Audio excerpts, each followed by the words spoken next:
नमस्कार विद्यार्थी मित्रांनो, हे बघा माझ्या हातात काय आहे? चॉकलेट आणि बिस्किटचा पुडा. मला भूक लागली म्हणून ठेवलाय? नाही. जसं या चॉकलेटला छानपैकी पॅक केलं जातं आणि पॅक केल्यानंतर त्याच्याकडे बघून आपल्याला खायची इच्छा होते की नाही, तसंच या बिस्किटच्या पुड्याला पण इतकं छान पॅक करतात की आपल्याला यांना बघून खायची इच्छा होते आणि आपल्या तोंडाला यांचा रंगीबेरंगी कागद बघून भूक वाढते. बरोबर ना? तसंच हे पॅकिंग कुठे केलं जातं? कारखान्यामध्ये. आणि आता त्यामुळे आपण पुढचं जे अंगक बघणार आहोत ते याच संदर्भात आहे. पुढचं अंगक आहे गोल्गी काय. मग गोल्गी कायचा आणि ह्या पॅकिंगचा काय संबंध आहे? तर ज्या पद्धतीने हे चॉकलेटचे रॅपर वेष्टन किंवा हे बिस्किटचे पुडे छानपैकी रॅप करून आपल्याला खायची इच्छा होईल या पद्धतीने त्यांना रिप्रेझेंट केलं जातं, त्याला आपण म्हणतो ही केलेली त्यांनी पॅकिंग. तसंच गोल्गी संकुल किंवा गोल्गी काय हे जे पुढचं अंगक आहे ते आपल्याला पॅकिंग डिपार्टमेंट सारखंच काम करतं. म्हणजे काय ते आता आपण बघू. गोल्गी कायची आकृती जर आपण बघितली तर बरं, याला गोल्गी काय असं नाव, वेगळंच नाव वाटतं ना जरा. हे नाव का बरं दिलं असेल? तर कॅमेलो गोल्गी या शास्त्रज्ञाने याची रचना पहिल्यांदा मांडली आणि म्हणून याला नाव दिलं गोल्गी काय, किंवा यालाच आपण म्हणतो गोल्गी संकुल. इंग्लिश मधून याला म्हणतात गोल्गी कॉम्प्लेक्स. आकृतीचं जेव्हा आपण याचं निरीक्षण करतो तेव्हा त्या आकृतीमध्ये आपल्याला 5 ते 6, 8 चपट्या, पोकळ आणि कोशांपासून गोल्गी संकुल बनलेलं असतं. कोश म्हणजे फुगीर, फुग्यासारखे जे फुगीर भाग असतो त्याला आपण कोश म्हणतो. या कोशांनाच कुंड असं म्हटलं जातं. आता ह्या कुंडांमध्ये विविध प्रकारची विकर असतात. बरं, या गोल्गी काय मध्ये 2 बाजू असतात. पुढची बाजू जी निर्मितीक्षम बाजू असते की जिथे निर्माण केलं जातं, आणि मागची बाजू जी परिपक्व बाजू, जिथे जे निर्माण केलेलं आहे ते बरोबर त्या पेशीमधून म्हणजे त्या गोल्गी काय मधून काढून त्या पॅकिंग डिपार्टमेंट मध्ये, म्हणजे त्या वस्तू बांधून जशा पुढे पाठवल्या जातात त्यासारखंच काम या कुंडांद्वारे केलं जातं. आता मग याचं नक्की कार्य काय आहे? तुम्हाला मी याच्या आधी अंतर्द्रव्य जालिकामध्ये सांगितलं होतं की ज्या अंतर्द्रव्य जालिका खडबडीत असतात त्यांच्यावर रायबोझोम्स असतात आणि या रायबोझोमचं कार्य असतं प्रथिनांची निर्मिती करणं. मग आता ही निर्माण झालेली प्रथिनं अंतर्द्रव्य जालिकामध्ये राहिली तर काय उपयोग आहे?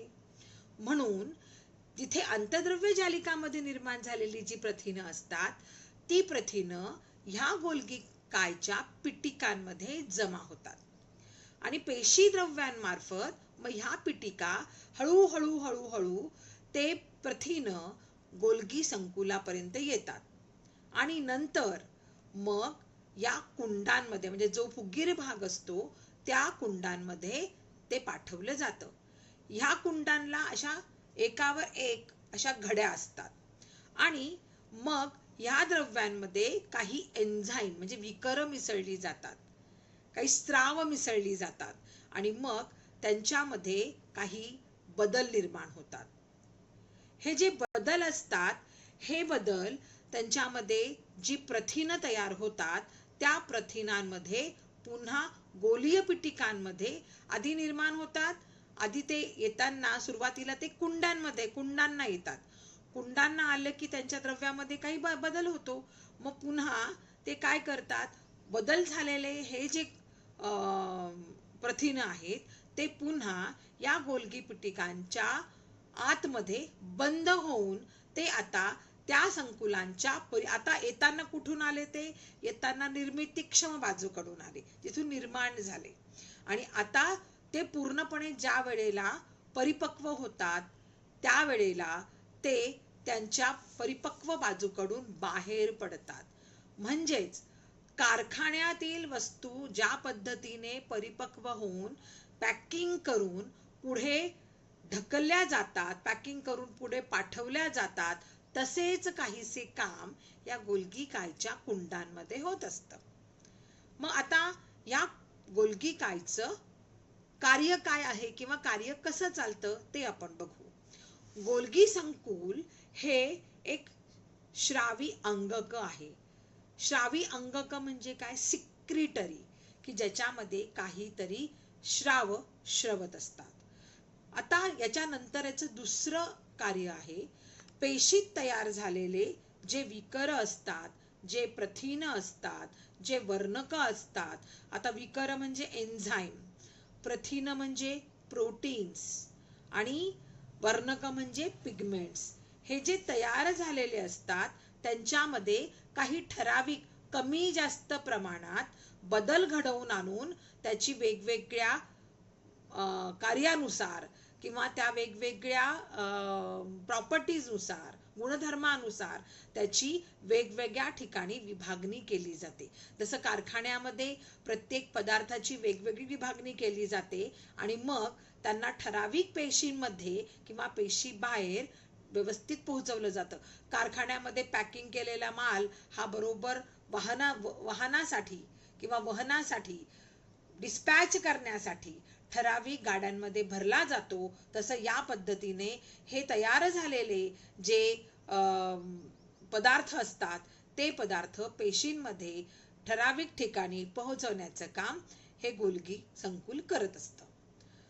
या गोल्गी संकुलामधून हे जेव्हा सगळं बाहेर पडतं, मी काय म्हटलं म्हणताना की निर्मितीक्षम बाजूकडून आणि परिपक्व बाजूकडून तयार झालेले हे ज्या पिटिका असतात या बंद होतात आणि पुन्हा त्या पॅकिंगसाठी आल्या जातात.